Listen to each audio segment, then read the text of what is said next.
इस लोकसभा चुनाव में नरेंद्र मोदी की सीटें कम हुई तो नतीजों ने सबको चौंका दिया। किसी को यकीन नहीं हुआ कि बीजेपी बहुमत से दूर रह जाएगी। नतीजे आए तो बीजेपी के कमजोर प्रदर्शन की वजह खंगाली गई। उसमें कई फैक्टर्स निकल कर आए। इसमें एक फैक्टर यह भी था कि बीजेपी के खिलाफ इस बार मुसलमानों ने सिस्टमैटिकली एकजुट होकर फिर से वोटिंग, जबकि मोदी सरकार ने अपनी योजनाओं में कभी मुसलमानों को लेकर कोई भेदभाव नहीं किया। मुस्लिम महिलाओं को ट्रिपल तलाक से आजादी दिलाई, तुष्टीकरण की नीति को हटाकर सबका साथ सबका विकास की बात कही। बीजेपी ने मुसलमानों तक अपनी आउटरीच को बढ़ाने में कोई कसर नहीं छोड़ी।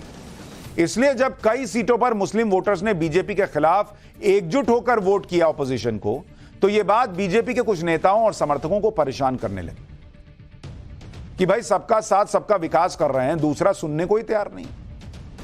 अब यह परेशानी बीजेपी नेताओं की जुबान पर भी आ रही है।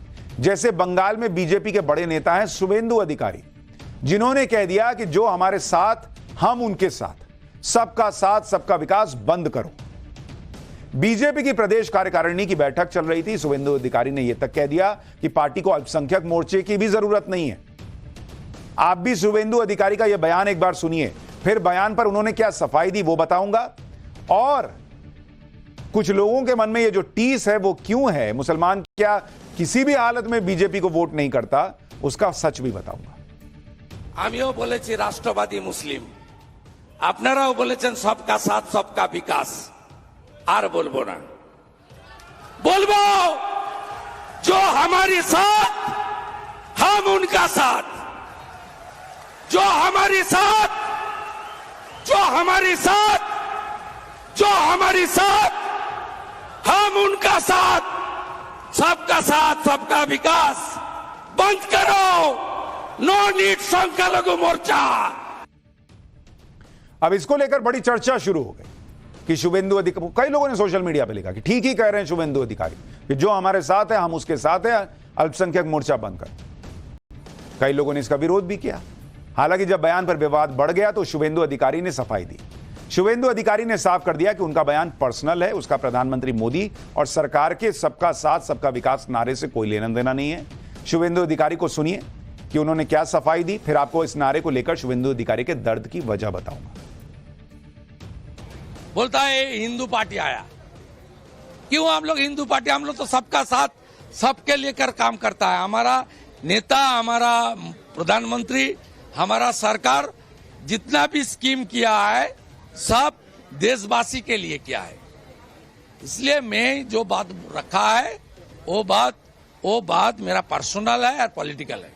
इसका साथ गवर्नमेंट का स्लोगन का कोई संपर्क नहीं है।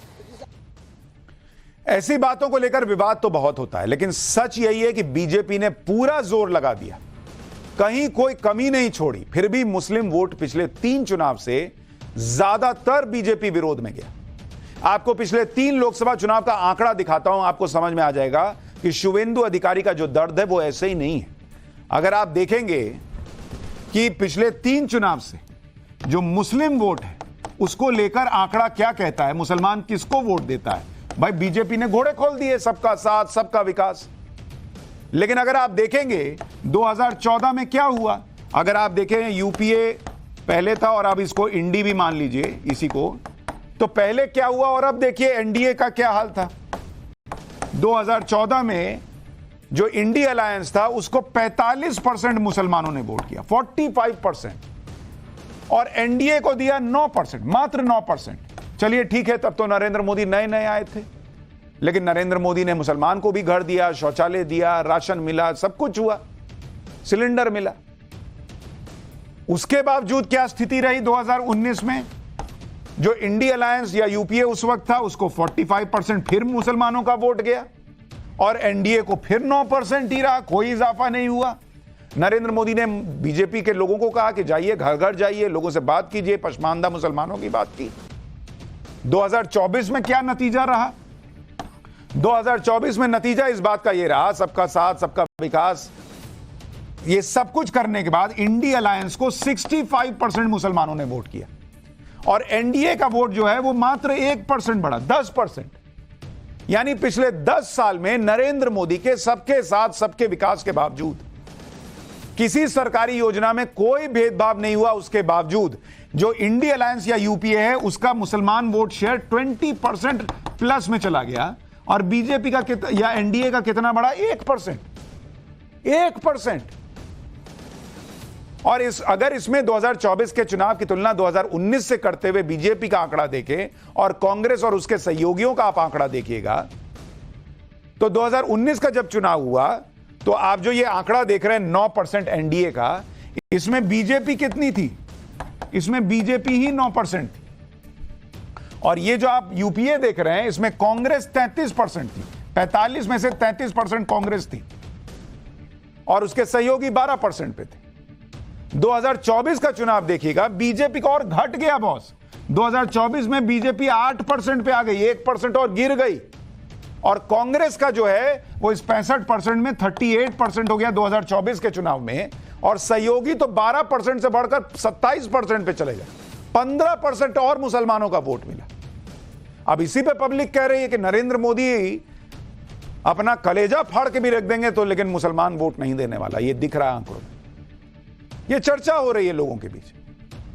लेकिन सच ये है कि भाई वो प्रधानमंत्री हैं तो वो हिंदू मुसलमान थोड़ी करेंगे, वो तो योजनाओं में सबका साथ सबका विकास चल रहा है। लेकिन मुसलमान सारी योजनाओं का लाभ लेकर भी क्यों बीजेपी के लिए वोट नहीं करता, ये सबसे बड़ा प्रश्न है।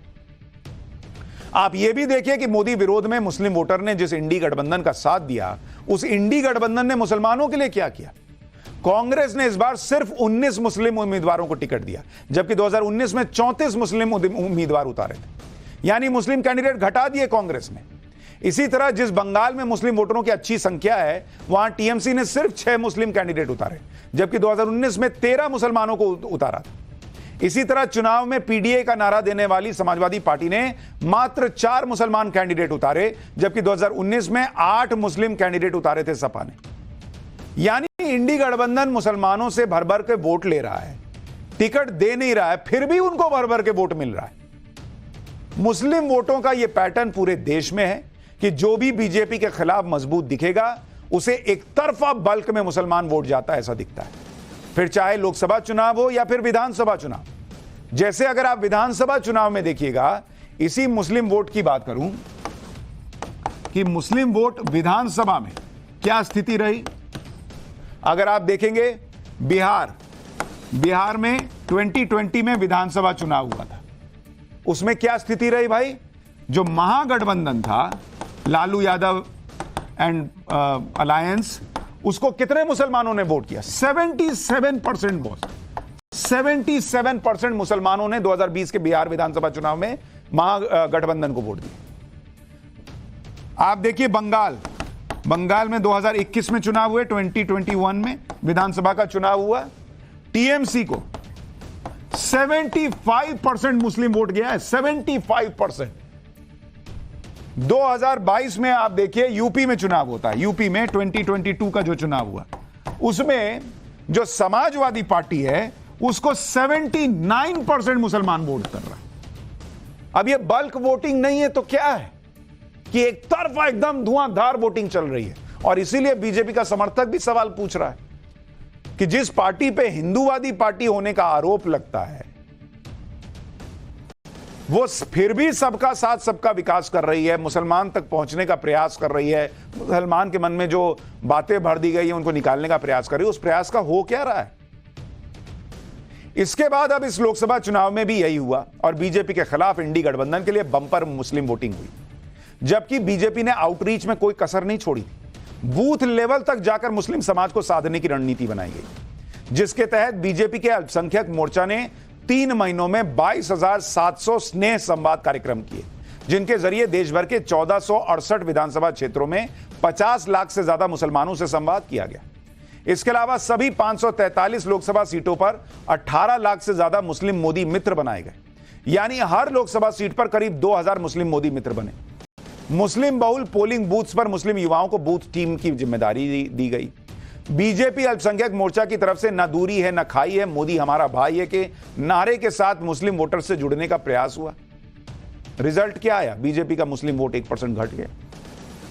और पीएम मोदी ने सिर्फ सबका साथ सबका विकास का नारा ही नहीं दिया, बल्कि 2014 में सत्ता संभालने के बाद से अब तक प्रधानमंत्री मोदी ने कभी भी धर्म के आधार पर किसी से भेदभाव नहीं किया। जैसे पीएम आवास योजना के तहत अब तक कुल 2 करोड़ 31 लाख घर बने हैं, इसमें से 31% घर मुसलमानों को दिए। पीएम किसान निधि योजना के 33% लाभार्थी मुसलमान हैं। उज्ज्वला योजना के तहत 9 करोड़ लोगों को गैस सिलेंडर दिया, इसमें 37% मुसलमान हैं। प्रधानमंत्री मुद्रा योजना में 36% लाभार्थी अल्पसंख्यक हैं। यानी हर योजना का लाभ मुसलमानों को मिल रहा है, लेकिन मुसलमान के वोट का लाभ बीजेपी को नहीं मिलता। इसके अलावा भी पीएम मोदी ने मुसलमानों के विकास के लिए कई काम किए। जैसे पीएम मोदी ने 2014 से 19 तक अल्पसंख्यक कल्याण के लिए 22,000 करोड़ रुपए दिए। 2014 से 2019 तक 3.2 करोड़ रुपए अल्पसंख्यक छात्रों को स्कॉलरशिप मिली। अल्पसंख्यक युवाओं को UPSC free coaching budget 8 crore रुपए से 20 करोड़ रुपए किया। 2022 में अल्पसंख्यक विभाग का बजट 5,020 करोड़ रुपए था। अल्पसंख्यक लड़कियों के लिए शादी शगुन योजना की शुरुआत हुई। अल्पसंख्यक लड़कियों को शादी से पहले ग्रेजुएशन करने पर 51,000 रुपए की मदद दी जा रही है। अल्पसंख्यकों के लिए सीखो और कमाओ योजना और कौशल विकास के लिए उस्ताद योजना शुरू। 5 करोड़ मुस्लिम छात्र छात्राओं को स्कॉलरशिप देने के लिए ईदी योजना की शुरुआत हुई। यानी एक आदमी अपना धर्म निभा रहा है कि मैं प्रधानमंत्री की कुर्सी पर हूं, मैं तो सबके लिए करूंगा। लेकिन जो उनके समर्थक हैं, जो नेता हैं, वो पूछ रहे हैं कि बॉस, लेकिन वो उधर से भी तो कोई मैसेज आए। ये जो फिल्म में ऋतिक रोशन वाले में उसने एलियन को भी मैसेज भेजा, टों टों टों टों, तो उधर से कुछ मैसेज आया था। इधर तो मैसेज ही नहीं हो रहा, इधर तो कनेक्ट ही नहीं हो रहा। एलियन से कनेक्ट हो जा रहा है, यहां मुसलमान से कनेक्ट ही नहीं हो पा रहा बीजेपी का सब करके भी। ये पब्लिक पूछ रही। लेकिन इतनी सारी योजनाओं के बावजूद भी मुस्लिम वोटर्स ने चुनाव में बीजेपी के विरोध में वोट किया। इसलिए कई बार बीजेपी के नेता ऐसी बातें बोलते हैं जिसे मुस्लिम विरोधी बता दिया जाता है, जबकि सच यह है कि आंकड़े साफ साफ यही कहते हैं कि एक वोट बैंक बनाकर रणनीतिक तौर पर बीजेपी के खिलाफ वोटिंग होने का पैटर्न दिखता है और इसमें पूरा जोर लगाया जाता है कि बीजेपी बस हार जाए। जीते कौन उससे फर्क नहीं पड़ता, लेकिन हारनी बीजेपी चाहिए। इसी में बीजेपी की दूसरी चिंता इस बात की है कि कई इलाकों में डेमोग्राफी में लगातार बदलाव आ रहा है। क्या यह राजनीतिक सोच के तौर पर कई लोगों ने किया या कई पार्टियों ने किया, क्योंकि उनको पता है भाई मुसलमानों का बल्क में वोट मिलना है। आज असम के सीएम हिमंता बिस्वा शर्मा ने दावा कर दिया कि असम में आजादी के बाद मुसलमानों की संख्या राज्य की कुल आबादी की सिर्फ 14% थी, जो आज बढ़कर 40% हो गई। एक बार हिमंता बिस्वा शर्मा को सुनिए।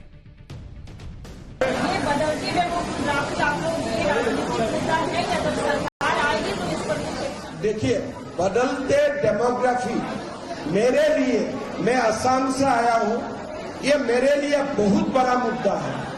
इसलिए मैं असम में, बंगाल में हर दिन, मेरा असम में मुस्लिम पॉपुलेशन 40% हो चुका है। 1951 में 12%, आज असम में मुस्लिम पॉपुलेशन 40%। हम जिला की जिला खो चुका है। तो मेरे लिए ये मुद्दा पॉलिटिकल नहीं है, मेरे लिए ये जीना और मरने का मुद्दा है।